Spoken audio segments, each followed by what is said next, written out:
Hi hello నమస్తే welcome to auto wala updates. ఇప్పుడే hotspot movie చూడడం జరిగింది. బేసిక్‌గా ఈ మూవీ అయితే తమిళ్ మూవీ అండి. మన ఆహా వాళ్ళు అయితే తెలుగు డబ్బింగ్ రైట్స్ తీసుకొని ఆహాలో స్ట్రీమ్ చేస్తున్నారు. ఇంక ఈ మూవీ అయితే తమిళ్‌లో అయితే పెద్ద హిట్ అయింది. అందుకే ఈ మూవీని ట్రై చేశా. ఇంక ఈ మూవీ బేసిక్ స్టోరీ మన హీరో అయిన మహమ్మద్ అయితే డైరెక్టర్ అవ్వాలని కలగంటూ ఉంటాడు. ఇంకో పక్క ప్రొడ్యూసర్ అయితే రొటీన్ కథలు విని విని విసుగెత్తిపోయి ఉంటాడు.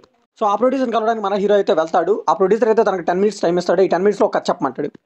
మన హీరో అయితే ఒక్కదే కాకుండా దాని చుట్టూ 4, 5 కథలు చెప్తూ ఉంటాడు. మరి ప్రొడ్యూసర్ ఇంప్రెస్ అయ్యి తనకు ఛాన్స్ ఇచ్చాడా లేదా అసలు ఏమైంది తెలియాలంటే ఈ మూవీ ట్రై చేయాల్సిందే. ఇంక ఈ మూవీలో పాజిటివ్ విషయానికి వస్తే ఈ మూవీలో అయితే 4 కథలు ప్యారల్గా రన్ అవుతూ ఉంటాయండి. అందులో అయితే ఒక కథ యాంథాలజీ మీద ఉంటుంది. అదైతే చాలా బాగా నచ్చింది నాకు.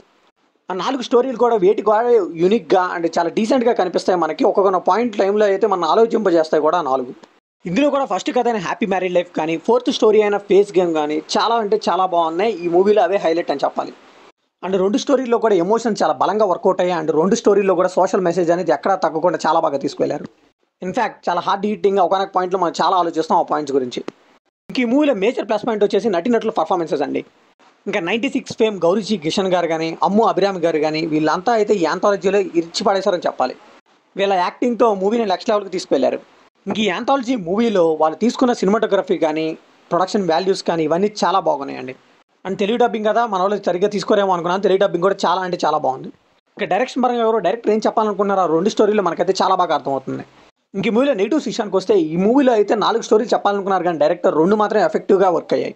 ఎస్పెషల్లీ రెండో ఎపిసోడ్ అండి ద గోల్డెన్ రూల్స్ అని ఉంటుంది. అదైతే కుటుంబానికి సంబంధించిన రూల్స్ కానీ వాళ్ళకి సంబంధించిన అంత ఉంటుంది కానీ ఎంగేజింగ్ అయితే అనిపించదు. అండ్ మూడో కథ కూడా టొమాటో చట్నీ ఇదైతే కొంచెం మన డిస్టర్బ్ చేసేలా ఉంటుంది ఫ్యామిలీ ఆడియన్స్ని. సో ఇందులో స్క్రీన్ ప్లే అయితే కొంచెం ఓవర్ బోర్డ్ అయినట్టు అనిపిస్తుంది నాకు. ఈ ఒక్క ఎపిసోడ్ విషయంలో మాత్రం డైరెక్టర్ కొంచెం స్క్రీన్ ప్లేని బెటర్గా రాసుకుంటే బాగుండేది అనిపించింది.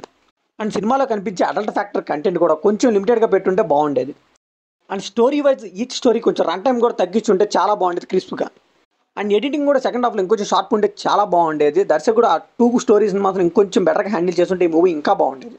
సో ఫైనల్గా ఈ మూవీకి మనం ఇచ్చే వర్డిక్ట్ ఏంటంటే ఒక డిఫరెంట్ కైండ్ ఆఫ్ ఆంథాలజీ జానర్లో మనకి ఒక 4 స్టోరీలు చూడాలి యూనిక్గా అనిపిస్తే మాత్రం ఆహాలో ఈ మూవీని ట్రై చేసేయండి. కొంచెం స్లో ఉన్నా పర్లేదు ఓటీటీఏ కాబట్టి ట్రై చేయొచ్చు. సో ఇది కంప్లీట్లీ నా ఒపీనియన్ మాత్రం. మరి ఈ మూవీ మీకు ఎలా అనిపిస్తుంది కాబట్టి షేర్ చేసుకోండి, లైక్ చేయండి, షేర్ చేయండి, బెల్ ఐకాన్ సబ్స్క్రైబ్ చేసుకోండి.